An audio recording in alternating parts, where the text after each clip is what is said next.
नमस्कार।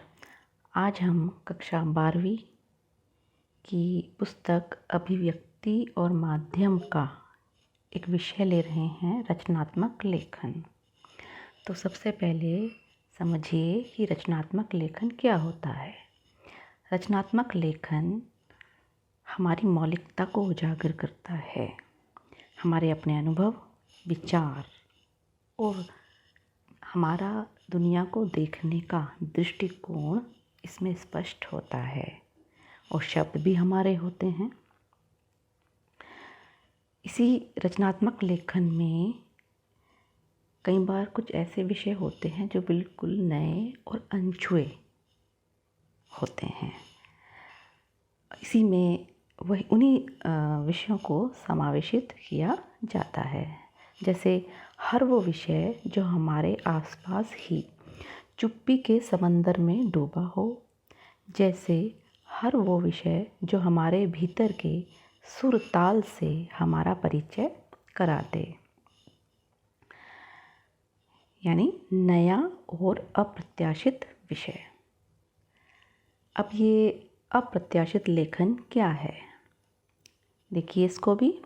अपने विचारों के घोड़ों को कहीं भी तथा किसी भी विषय पर दौड़ाने की छूट तथा परंपरागत विषयों को छोड़कर नए तरह के विषयों पर मौलिक प्रयास एवं अभ्यास से लिखना ही अप्रत्याशित लेखन है।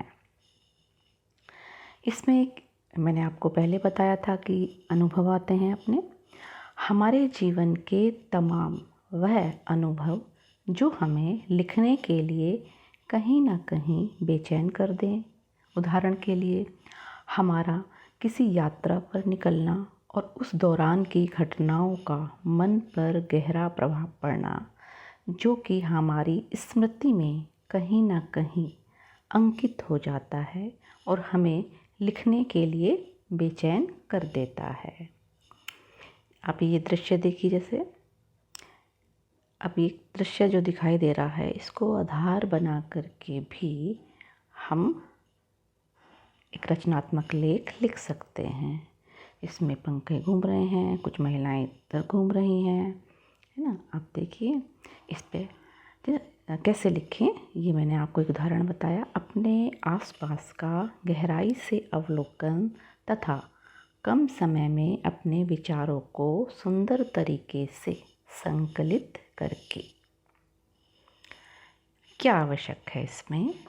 विचारों का सुसंगत होना, मैं की शैली का प्रयोग, एक रूपरेखा का निर्माण, यानी किस आधार पर विषय का विस्तार होगा। उदाहरण देखिए, एक कमरे को देख करके एक व्यक्ति वहाँ कुछ कर रहा था, तो ये मैंने लिखा है, पंखा घर घर कदम ताल कर रहा था। स्कूल की लाइब्रेरी की बाईं दीवार के पास कुछ किताबें शेल्फ में सुस्ता रही थी। बाईं दीवार पर ही टंगे एसी के ठीक नीचे मीराबाई की एक तस्वीर मुझसे बार बार एक नम संवाद करने का प्रयास कर रही थी। मेरे दाईं तरफ एक छोटे कद और साधारण चेहरे वाला व्यक्ति अपने कद से ठीक उलट अपनी सौम्यता और सरलता से मेरी आँखों में बार बार अपनी छवि को संभाल कर रख रहा था। आज की इस उधम मचाती दुनिया में उसका होना मुझे कहीं ना कहीं इस बात की आश्वस्ति दे रहा था कि अभी भी जीवन बहते पानी की तरह सहज हो सकता है। ठीक है, मेरे ख्याल से अब आपको ये समझ आ गया होगा। तो उस पर जैसे एक प्रश्न है, हम नया और पानी की बूंद की तरह पारदर्शी सोचने का प्रयास क्यों नहीं करते, है ना। दोबारा सुनिए, हम नया और पानी की बूंद की तरह पारदर्शी सोचने का प्रयास क्यों नहीं करते? देखिए, क्योंकि हम चीज़ों को उस तरीके से नहीं देखते सकते। हमने अपना एक माइंड सेट किया हुआ है, हम उसी तरीके से इस दुनिया को देखते हैं। जब हम कुछ अपनी विचारधारा के अनुसार अपने बिल्कुल खुले मन से किसी चीज़ को देखते हैं तो हमारा दृष्टिकोण जीवन के प्रति बिल्कुल बदल जाता है। अभी एक दृश्य देखिए, इसमें 2 बच्चियां हैं, वो नृत्य कर रही हैं बिल्कुल गुम होकर के, मस्त होकर के, है ना। इस पर भी एक रचनात्मक लेख लिखा जा सकता है ना।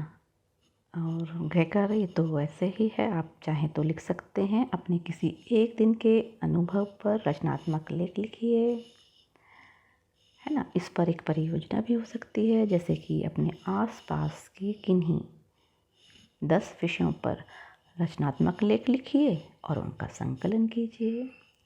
नमस्कार, मैं डॉक्टर रितु त्यागी, केंद्रीय विद्यालय सिक लाइन्स, मेरठ, छावनी।